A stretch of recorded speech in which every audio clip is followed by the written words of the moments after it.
Nul ne peut penser ce qu'il dit, car sa pensée est encore autre chose qu'il dit. Écoutez le bavardage. La pensée y est toujours en retard d'un moment. Ce que je dis recouvre ce que j'ai dit. Chacun a connu de ces parleurs qui sont toujours sur le point de penser. Le discours est proprement intempérant, car en un sens, il se continue lui-même, et chaque parole dépend de la précédente. Mais en quel sens? En ce même sens qu'un geste suit un geste. L'homme ramène ses bras à lui par cela seul qu'il les a étendus.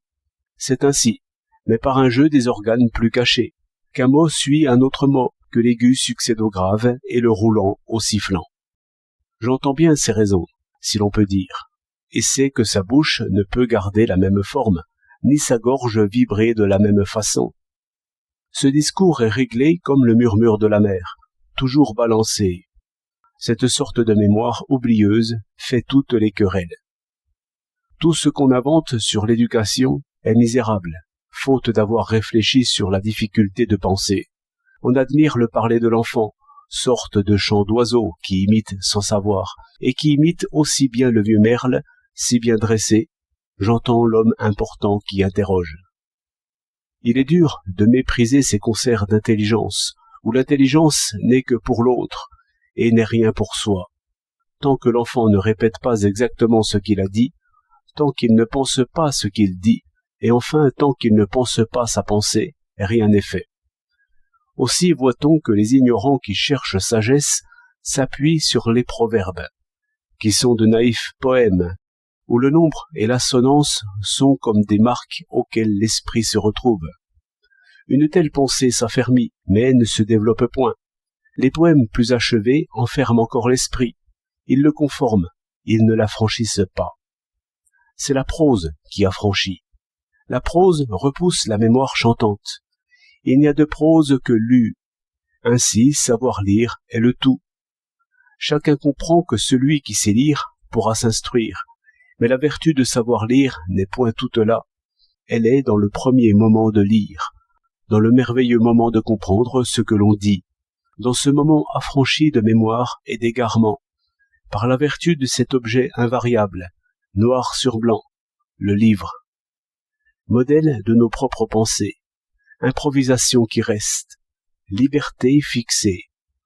Ce n'est plus le rythme qui conserve, c'est la chose qui conserve. Ainsi, je fais l'expérience d'une pensée qui essaie sans se perdre. Il y eut un temps de proverbes, de poèmes, d'invariables récits, temps de croyances, et il n'importe guère si ce qu'on croit est vrai ou non. Il y a tout le bon sens possible dans les anciennes fables, mais par la nécessité de mémoire et la crainte de s'égarer, l'esprit est serre.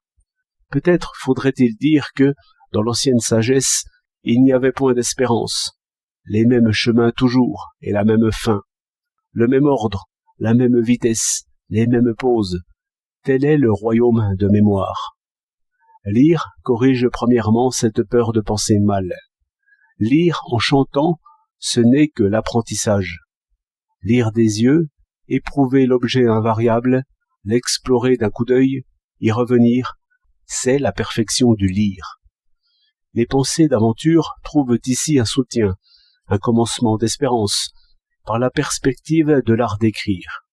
Et c'est là qu'il faut viser, par les exercices entremêlés de lire, de relire, de copier, d'imiter, de corriger, de recopier, je dirais même d'imprimer.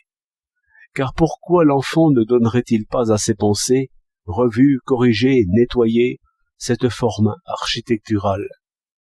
Au reste, il est toujours bon d'imprimer, en écrivant, les formes typographiques, car l'imprimé est maintenant le roi de l'esprit. Ainsi, en s'appuyant toujours sur la règle de l'ancienne sagesse, qui est de ne rien changer aux pensées, on apprendrait peu à peu à changer en conservant. C'est douter et croire d'un même mouvement.